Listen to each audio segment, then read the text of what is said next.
transport announcements, the health advisory. Basically that means that immune compromised people that Alice Clinic or Alice Center in the hospital should still take care. Other than that, our restaurants are back up and open, using ice and soda drinks and stuff like that, so that's good news. And after that, we'll move on to approving the minutes from council meeting 1691. Has everyone had a chance to review those council minutes?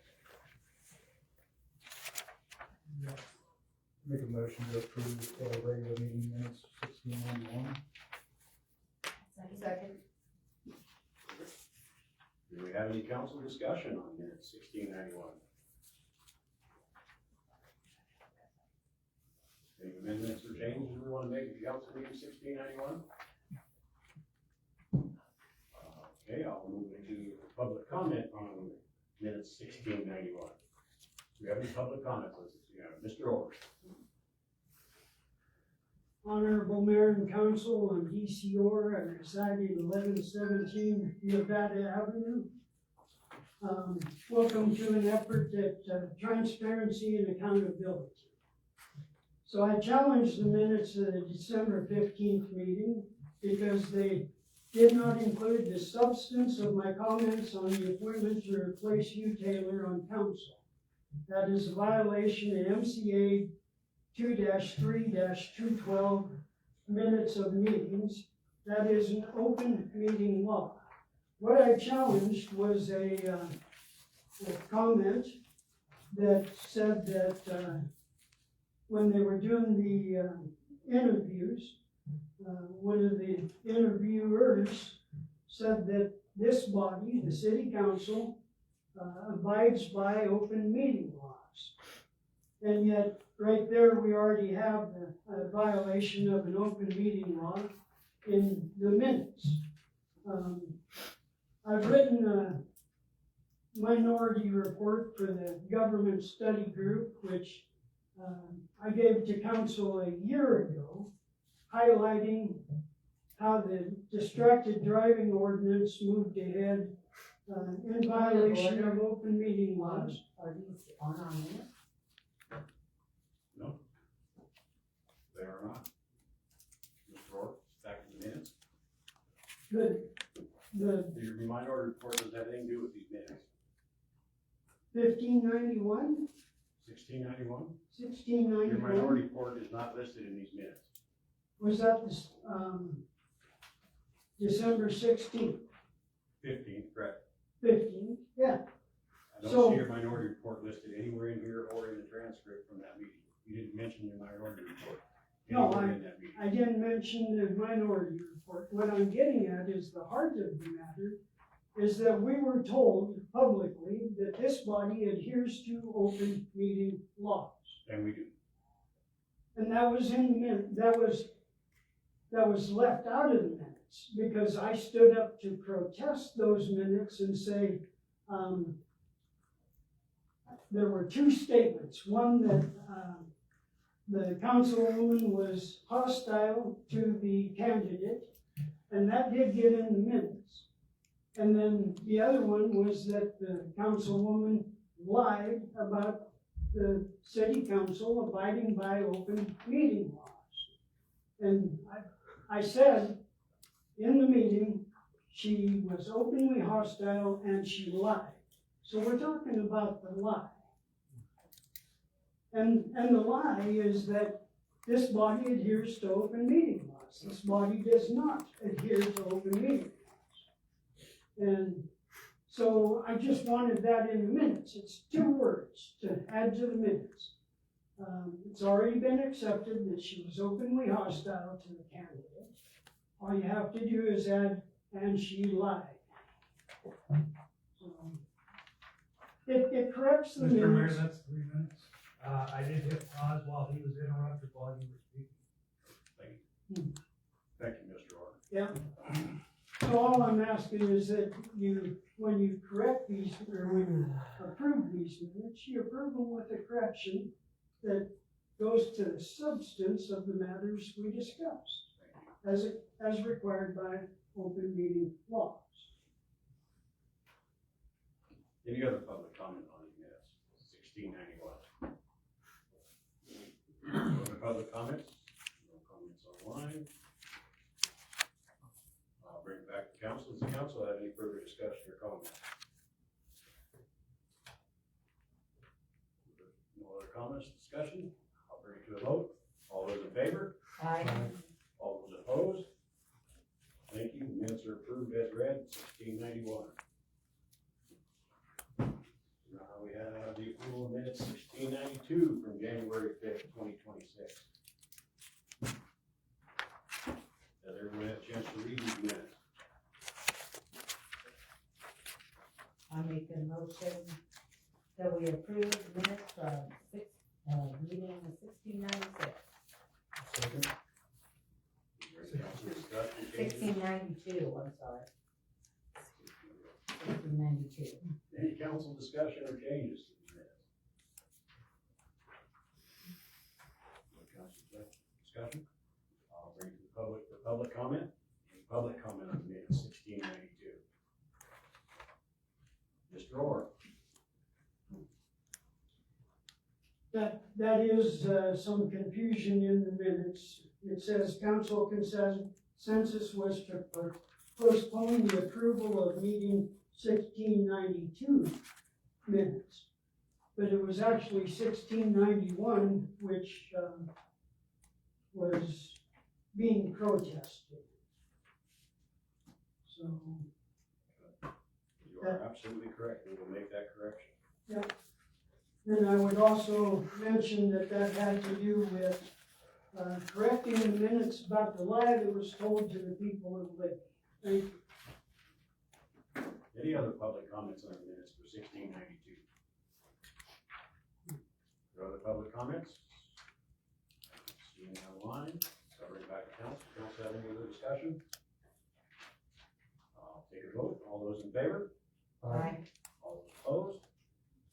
Minutes approved for this council meeting 1692. Let's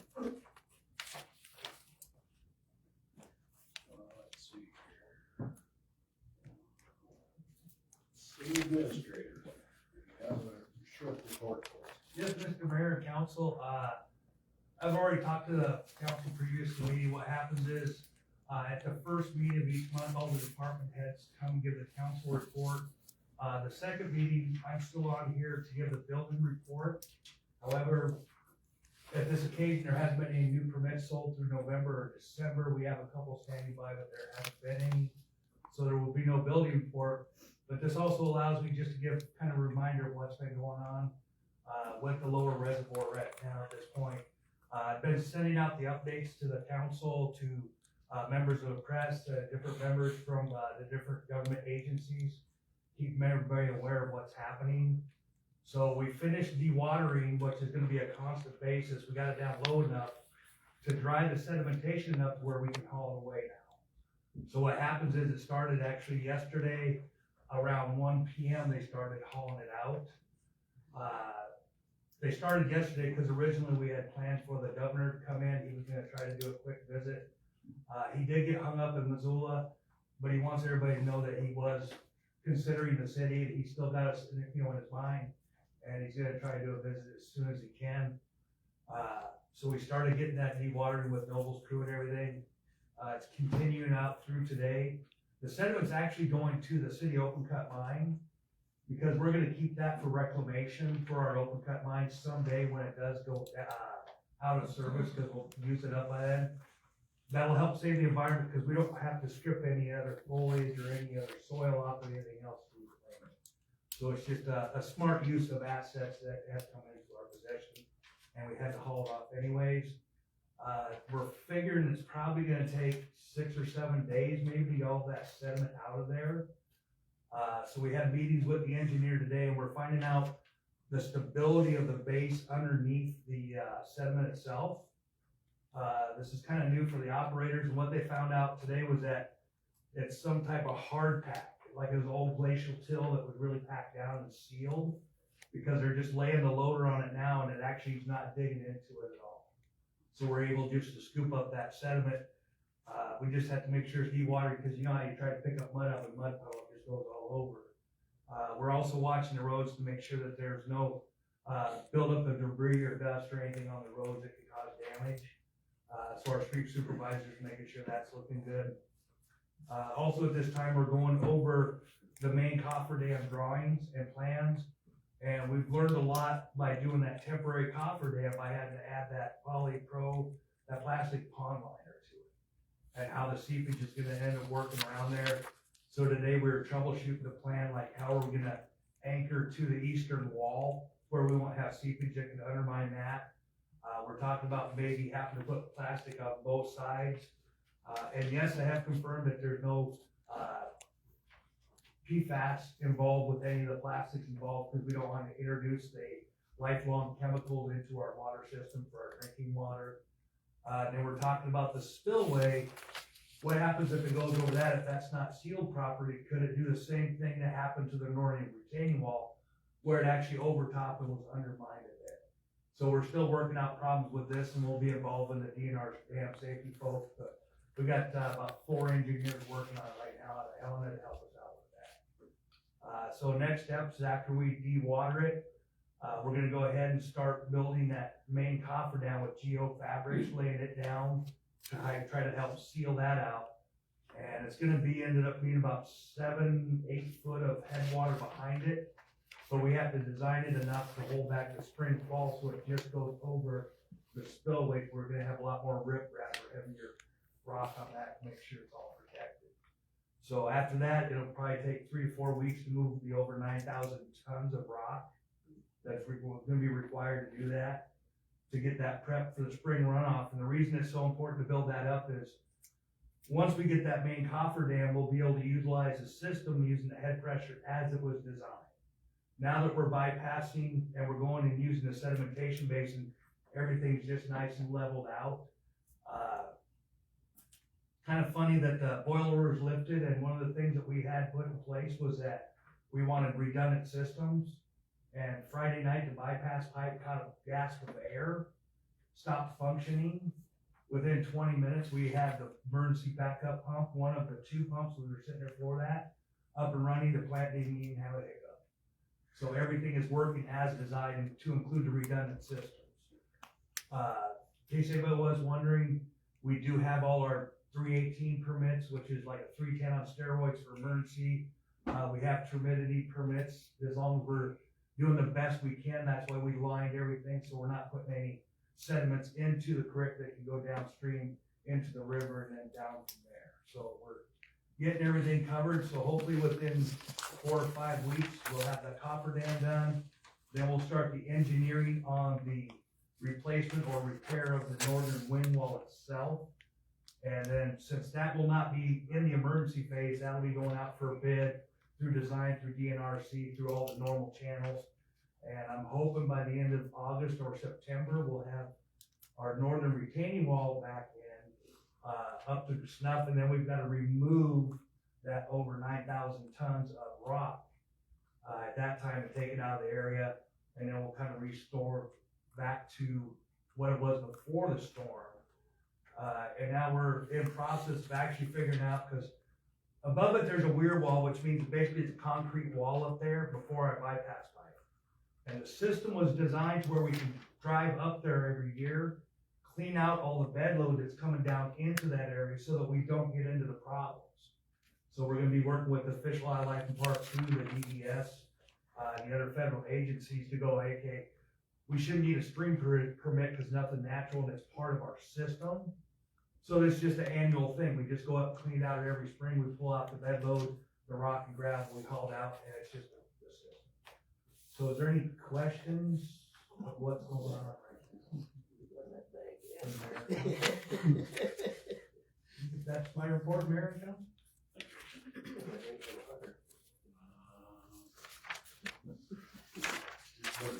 Street sidewalk report. I do. We had a meeting planned for later this month. That's been moved to February. One of our core members is out.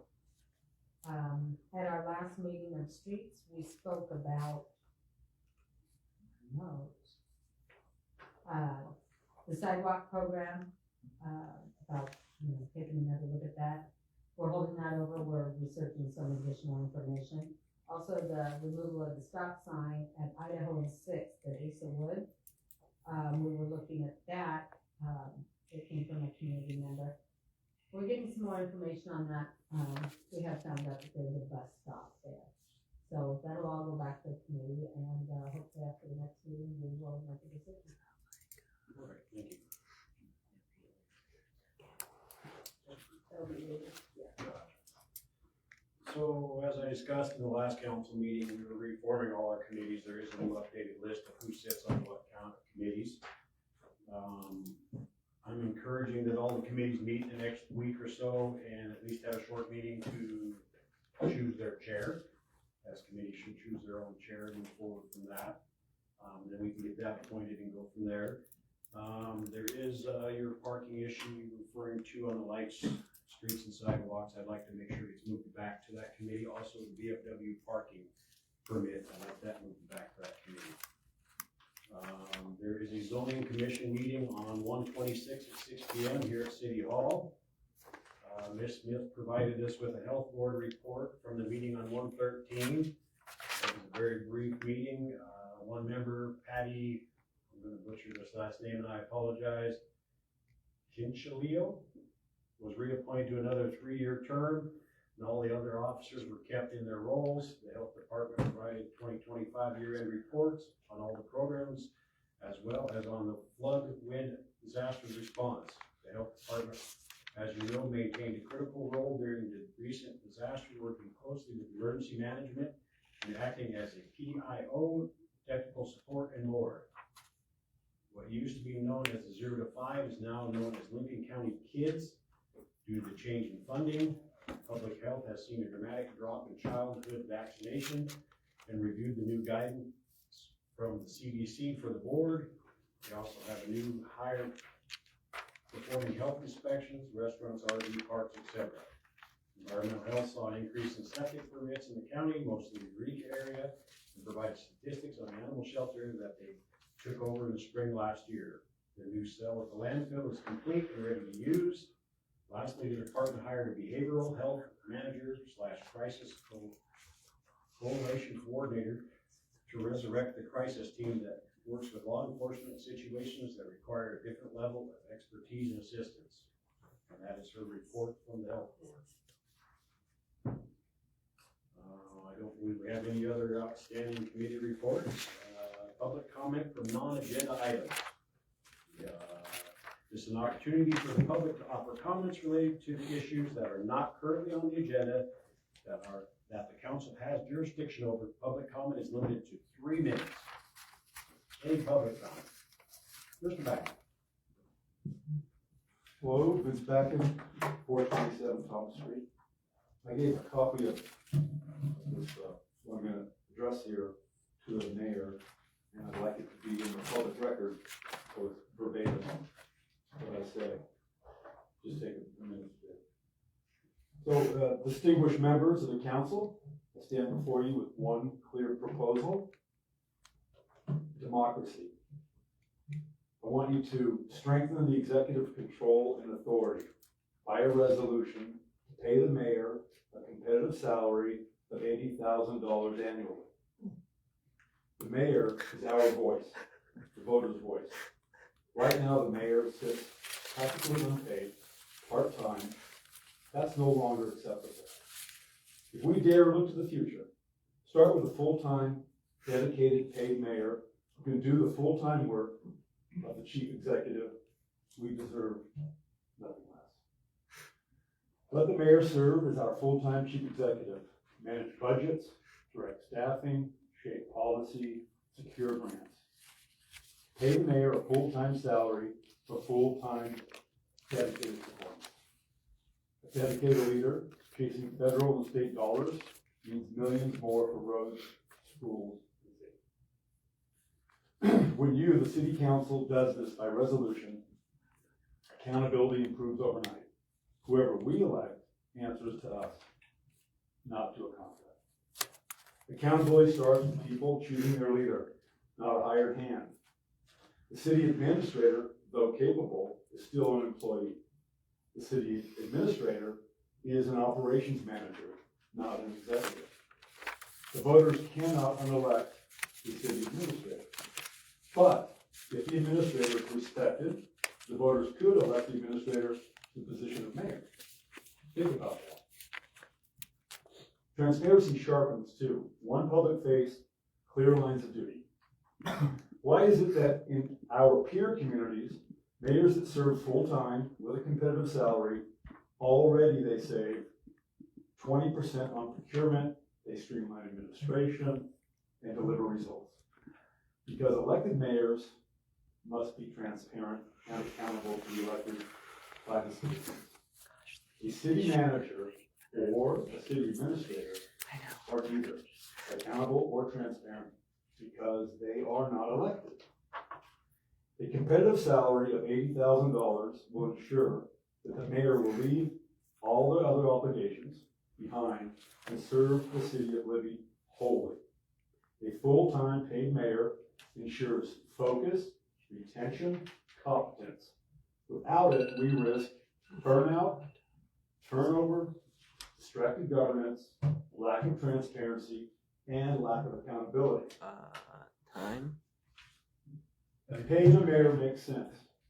Mr. Backen, your 3 minutes are up. 2 more sentences, you don't mind? That's up to the council. 2 more sentences. Continue. Nothing to. Let you finish. Thank you. Pay makes sense. On a side note, it will eliminate constant citizen backlash and influence chaos. Please put this on the agenda. Vote to empower. Vote to fund the mayor. This is our town. We deserve nothing less. Thank you for your time. Thanks, Joe. Any other public comments? Mr. Old. This may be our honeymoon, but I'm encouraged by what I'm seeing here. Allowing Mr. Backen to finish up with 2 sentences is just reasonable. And that's something that has been missing for a long time. Having Sam stop my time is another thing. When I get up and someone makes a point of order that is non-parliamentary especially, parliamentary point of order should specify which point of parliamentary procedure the protester thinks is being violated. And that has been a tactic that has been used to destroy citizens' right to participate in local government for far too long.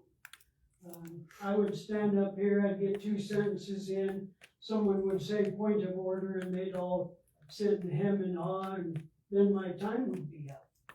That just is really unfair and unethical and dishonest. So seeing some of this change is very encouraging.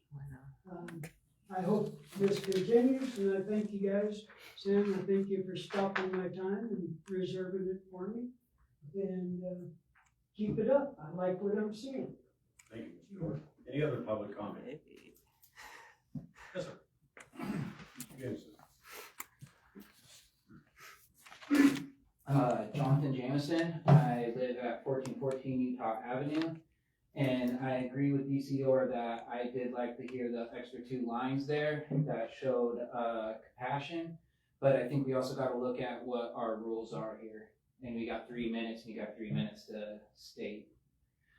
I want to, if I have the ability to further comment on the pay raise for the mayor, I don't like that at all. I think that's a position that's supposed to be for serving for the people. If we allow money into that, it can be used for corruption. So I actually like the low pay, and I think you guys should really consider that. Thank you. Thanks, sir. Any other public comment? Any other public comment? No comments online. So move on from that to new business. Coogee Heritage Council request for community development funds introduction. Yes, sir. Thank you. My name is Gary Hunsberger. I represent the Coogee Heritage Council, which is a big building down the block here. 2 or 3 months ago, and it seems like forever, I came and requested money for the boiler. You should have a copy of that. We put 19,000 plus into that boiler. The statement made by the guys putting that in was that we're the boiler guys. we're not the electrical guys. I said, we keep saying that, well, aren't you gonna fix it? And so they did, it worked for a little bit of a little while, and then everything started going to pot. The day after I left here, when that motor went out the next day, that was a circulating motor that had to be replaced immediately. To give you a little bit of a theory, this wasn't a rush job. In 2009, the boiler quit. 2009, it became a manual operating boiler. In other words, when it gets cold out, you turn it on manually and you turn it off manually. That's been going on until 2025, this year. The council approved my request from an organization called McKinstry. McKinstry gave us these boiler guys and made it go. Until probably about a week or two ago, we've been screwing with it ever since. Boilers aren't just on and off, they're very sophisticated. And the whole system, we probably put in $50,000 last year. That didn't have anything to do with the boiler, it was just a circulating system. I think you guys know this building and you understand that everything isn't just on and off anymore. So we finally got it running as within the last couple of weeks, and that's been at least a couple of months ago. Obviously there were cost overruns. A little bit update, Ryan Zimmerman suggested that we add to that original request. I specifically didn't really care for that. The council itself that was present, they did approve it, and I said, let's wait over all the time. You know it's not gonna be fixed. And so, up until this time, I think we had 6 different individuals for 6 different companies here that came up and fixed certain things. Until this guy in Kalispell came and he's got it monitored. Jim's over in Europe now, he can turn the heat on in Europe and just by his phone. So everything's working like it's supposed to be working. I think we're gonna save a lot on fuel. The reason I came here tonight was that I didn't realize all you guys are new. And so not totally new, but you didn't know the background of the center. And I wanted to give you that educational piece, which I wrote one myself. There's the other one that was just based on the fact of where we've been. We had like 50 events last year. We're busier all the time. Lately we just had the Red Cross there, and we are the designated community center. So whether we're there or not, someone has to be able to get in there and you have to turn the heat on. 2 weeks ago, we had the hospital foundation. That Inquirer was right after that. We had the funeral for John Hyslop, yesterday. I went by there, we had 200-300 people there. And, this week we have the chamber banquet, so it's an ongoing thing. We're 100% volunteer. Nobody gets paid but the cleaning thing. I came here tonight to just give you a little education on the background. And please request anything from me about the feasibility of where we're at. We do have overruns that I'm gonna return next month, and I will go through the process of the city. That's the only time we've ever actually used the city fund. And I felt that, boy, if this isn't the time for it, when we requested that money here just recently. And we 100% approved it. Of course, like you say, it's never done that, but it is now. And we probably thought the system is not just a boiler, the system is multiple types of expansion tanks contracted. That was probably $75,000 that we did independently. Christian brought up the fact that we tried I think we got a grant from everybody in the state of Montana, plus some federal grants last year. We always hit up the railroad, no one just informed me yesterday, they're not taking applications. If you're located on the railroad tracks, you're eligible for railroad grants. And so we've had people, we've got them almost every year until this year. He said they're worried about a merger, maybe Buffett retiring, that they wouldn't even accept an application this year. So the only thing we've ever gone after this funding from the city is that boiler and the system that heats the boiler, that runs the boiler. So far, so good, it's working fine.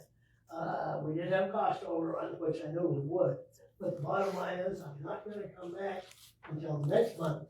We'll have that formal request, we should have all the bills in. And any questions, any decisions, anything that anybody has a question on, feel free to call. And, I couldn't explain it to you because it's way beyond technicality. wanna eat myself. But I wanted to come tonight, you know, he was doing the job. And Peggy was a member of the Kip Heritage Council, Christian, I thought was still here. She was the last president prior to my taking over about 10 years ago. But the bottom line is that, so I felt you needed an education, at least from where I'm coming from, where we're coming from, and the community use of that facility, and it's beyond comprehension. Like I say, it was at least 50 times we ran it, it's all voluntary, nobody gets paid 100%. Any questions? I shall return.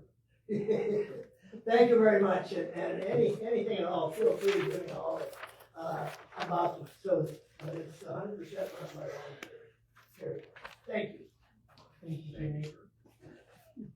Yeah, Jennifer used to be there. Second item on the agenda is to approve second reading of ordinance 2066 to approve amending the rezoning map to pre-zone the property known as Timberland Business Park. Please bear with me because this is long and lengthy and a lot of numbers. Ordinance number 2066, an ordinance of the city of Libby, Montana, amended that the Libby zoning map to pre-zone the property to be known as Timberlands Business Park subdivision lots 1, 2, 3, 13, 14, 15, and 16 to highway commercial district, and lots 4, 5, 6, 7, 8, 9, 10, 11, 12 to industrial district.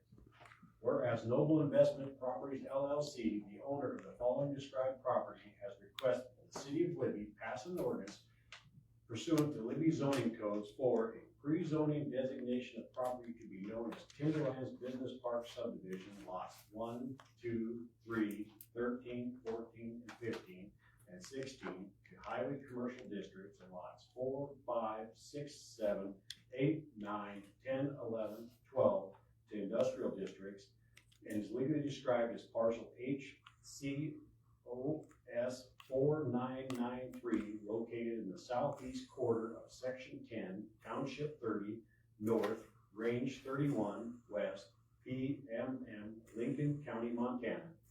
And whereas the city of Libby adopts the zoning ordinance in 1962, with the most recent update effective July 20th, 2020, and whereas the zoning map amended has been properly submitted, reviewed, and noticed in accordance with the procedures set forth in zoning code for the city of Libby, Montana, entitled 76-2-301 MCA, and whereas the zoning commission has held a public hearing on November 24th, 2025, to receive and review all written and oral testimony on the zoning map amendment, and whereas the zoning commission found that the proposed zoning map amendment is consistent with the intent and purpose of the zoning code, the TED zoning, and the growth policy, and whereas the zoning commission has reviewed and considered the 9 zone change criteria established in section 76-2-304 MCA, and found that the zoning map amendment to be compliant with the 9 criteria. And whereas the zoning commission has recommended to the city council to approve the zoning map amended, and whereas the city council held a public hearing on December 15th, 2025 to receive and review all written and oral testimony on the zoning map amendment, and whereas the city council found that the proposed zoning map amended is consistent with the intent and purpose of the zoning code and the TED zoning, and whereas the city council has reviewed and considered the 9 zone change criteria established in section 76-2-304 MCA, and found that the zoning map amendment to be in compliance with the 9 criteria, and whereas the city council found the zoning map amendment would be in compliance with the growth policy and would be in the public's interest.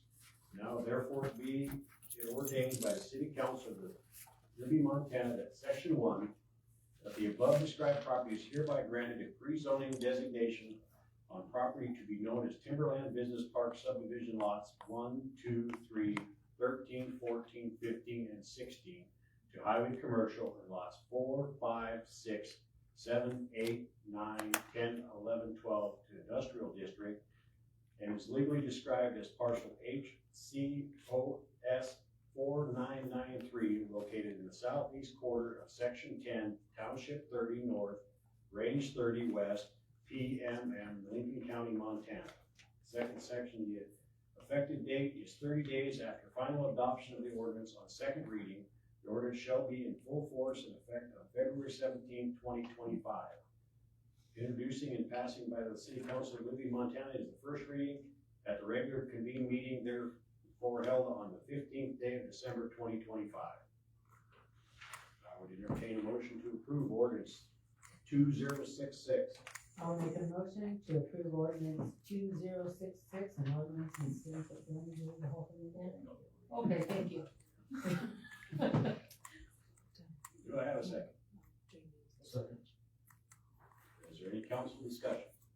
Ordinance shall be in full force and effect on February 17th, 2025. Should that be 2026? 2026, you are correct. There should also be the word "and" in between 11 and 12 on the front page and the second page, there's extra space there. It's a small typo.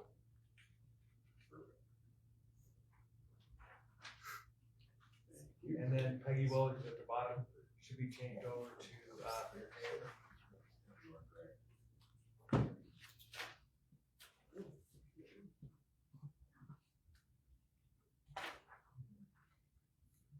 Any other council comment? Any public comment? Any public comment on ordinance number 2066? No public comment, no public comment online. I would call for a vote. All in favor? All opposed? Motion carries. Ordinance 2066 is approved. I did all that without missing anything.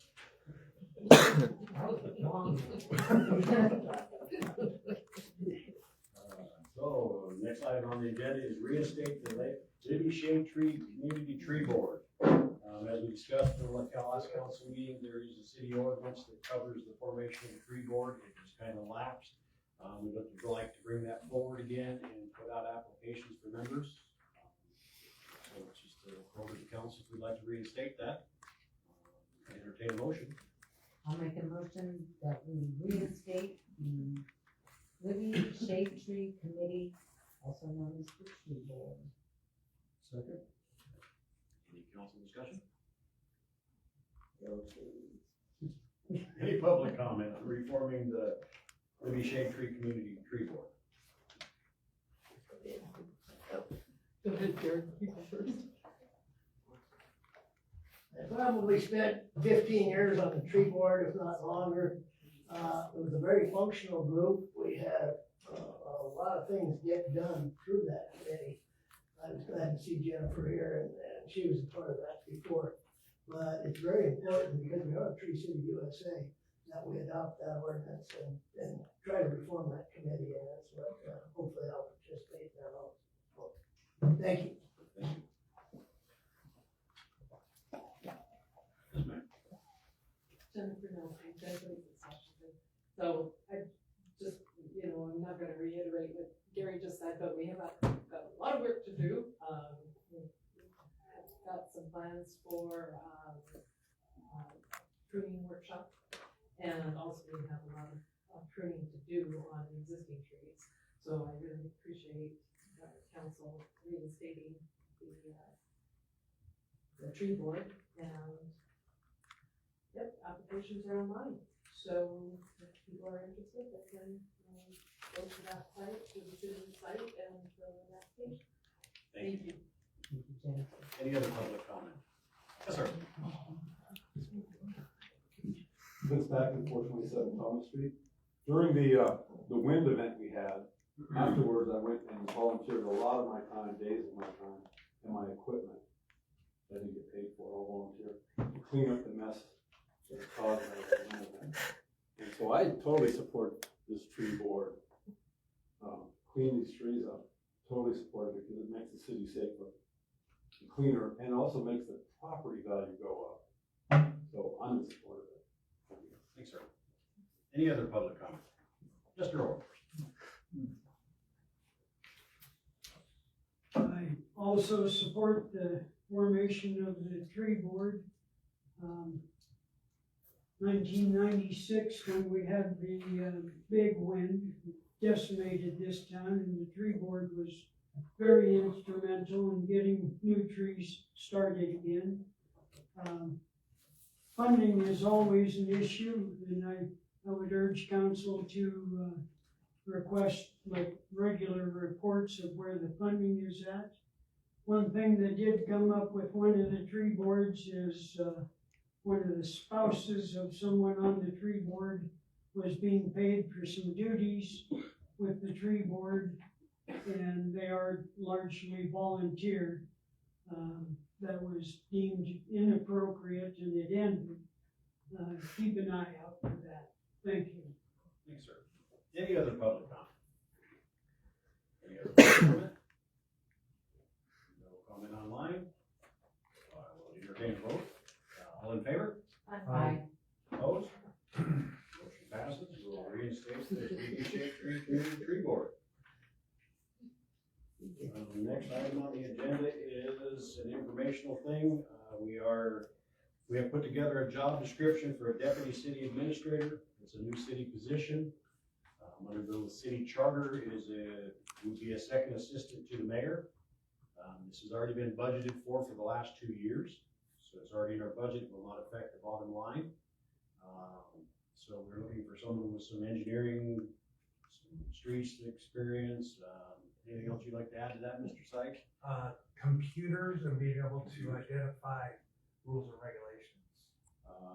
As we all know, Mr. Sykes is doing about 100 times more jobs than Mr. Hammonds used to do.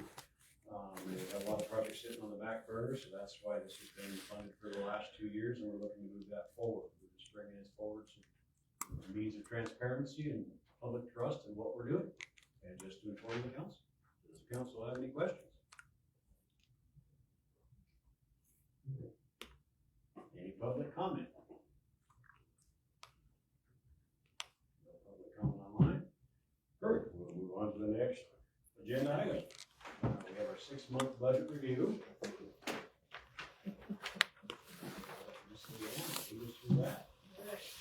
you, Mr. Mayor, council. I had an opportunity this last week and actually earlier today to get together with all the department heads so we could go over their budgets. And right now, this time of year, we're right about halfway mark. And so everything should be right around 50%. And, so after getting together with them, everything is actually right on track for where we should be at this time of year. There were just a few things that I want to note. I will just start with the revenue portion of it. For the property taxes, we always get our March check for the first half of the year in December. So actually, it doesn't reflect on this one yet. For the real estate property tax, it's actually $271,780. So that check didn't get deposited until the very beginning of January. We're still doing good for the street permit, opening permits. That's just something that actually more and more has become identified from the past, and the street supervisor has been really good about making sure these guys are getting in here, getting their permits, getting the streets closed. Because in the past, actually, it wasn't being done in the city with that area. So Justin's been really good about being able to keep up on those for us. And for when you're looking at, we have a few new people on the council here. When you're looking at numbers, like over here where your percentages are on the side, anytime, and then you will notice it more when I get over to the expenditure side, but next to that, where it says, to be received, or on the other where it says available appropriation, if that is a negative number, it's actually positive. So if you ever see a negative, it's actually positive. Sorry, just had to throw that one in there. Still on the revenue side, one of the higher ones is actually the camping facility. That is above because we've actually already done the majority of our revenue for that. During the first or the later part of the summer, we will be opening that up, I believe, in May. Beginning of May is when the camp hosted one, and we do that right before Memorial Weekend. Another one that was kind of an unexpected one, when we go to budget some of these numbers, I kind of have to take a it looks back at the last 5 years, so I can kind of get an average of what we're going to see. Like for the sale of the junk and salvage, that was actually that small auction that we had. No idea what we were gonna receive for that, so that was a little bit higher than we expected. There's about $3,300 there. And trying to see here, and if you flip over to page 2, the special grants, that would be one of the funds you see that kind of really out of whack over here on the side. That is actually mostly on war grants and special grants that we hadn't planned on, going into the year. So that would be one of these funds, at the end of the year, we will have all the numbers in order, and we will have to do a budget amendment. And it's very common, it's just so that, kind of, it'll show the revenue versus the expenses, so it makes it, it'll show it, budgeted that way. And, let's see. For instance, what I highlighted here. Plant investment fees, I'm gonna switch over to page 4. And this is for water, and it'll also be the same for sewer. This is a number that we kind of only could go by an estimate, and with a lot of the bigger, construction going on in town, this number was a lot higher than we had planned on. So,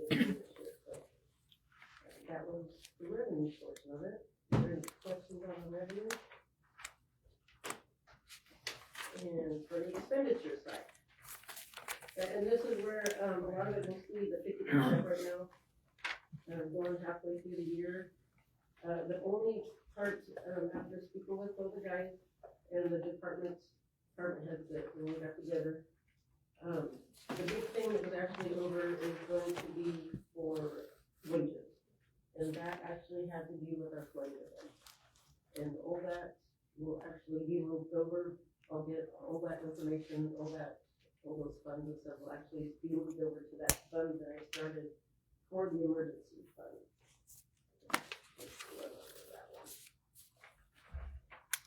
Because I haven't moved anything over there yet, so it might not even reflect over here.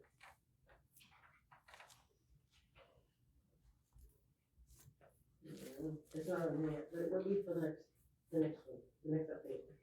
The slash move over. So that would be the big thing. The only thing I noticed, running around 55% on the majority of them, with their wages, and that was for that. With the streets department, there was one item that I did identify. It was their dump truck that they got, because they had to have that shipped over, so their shipping, it was inside their budget, their shipping was a little big. And under miscellaneous, we go down the first page there, under general, that actually, because that was a higher number, that is actually insurance that we pay a full year on. So that number is always gonna be higher, because we pay that at the beginning of the fiscal year. And on page 2, it would also be the kind of reflect on the special grants fund. And that's where, as those expenditures come in, and these will be for, like all the board grants and stuff that we got.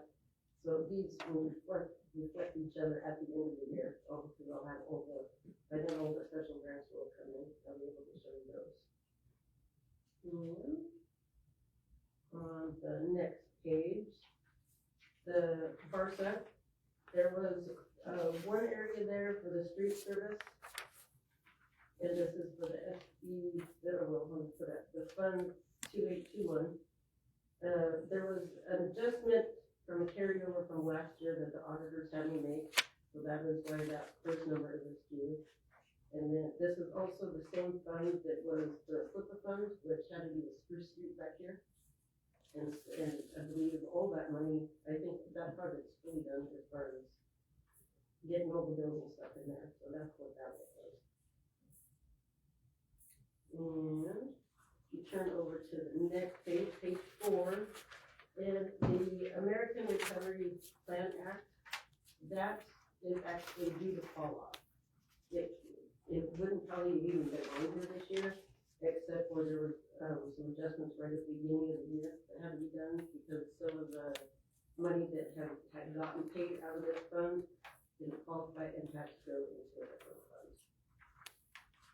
And I believe those are all of my notes that I had. It's looking really good. All the departments are doing a wonderful job. So, and that is my review. Is there any questions?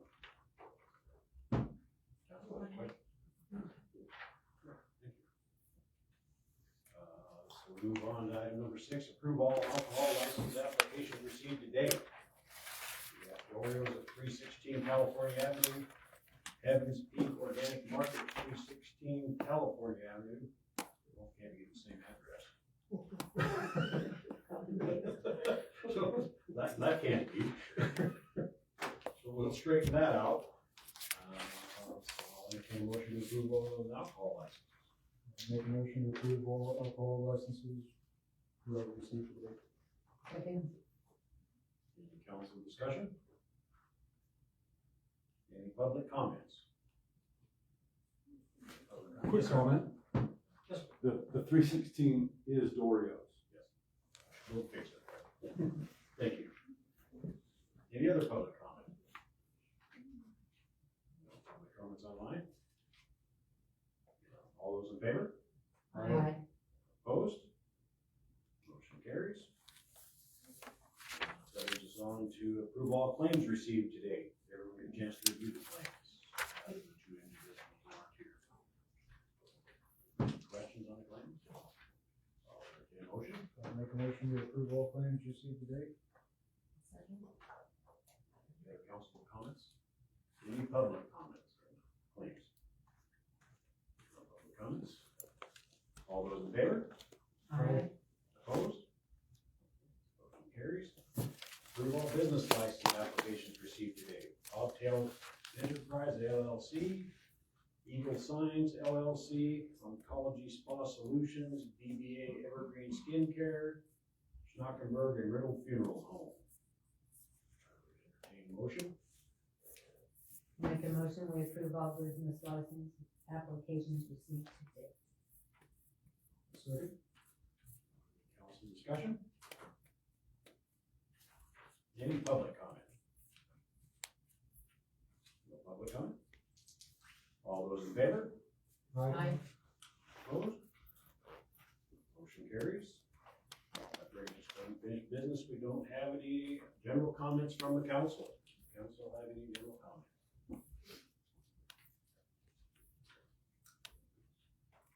Well, I'd like to thank Mr. Sykes and his diligence for staying on the state and getting our water treatment back on.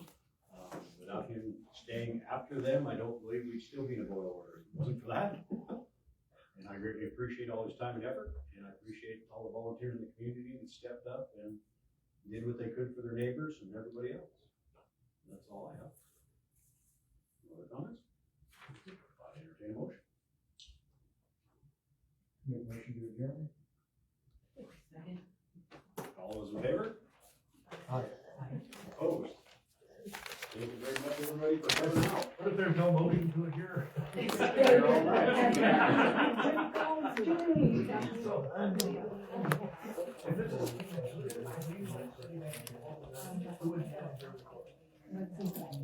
Who would hire us?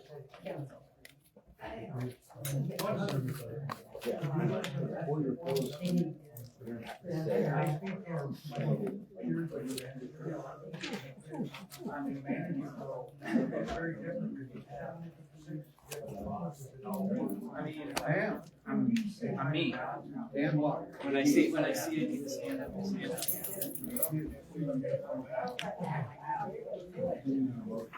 And even Joel. I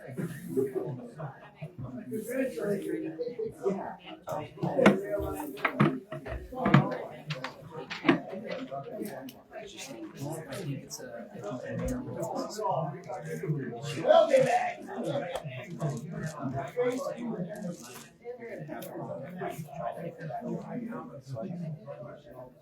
We'll get it going. No.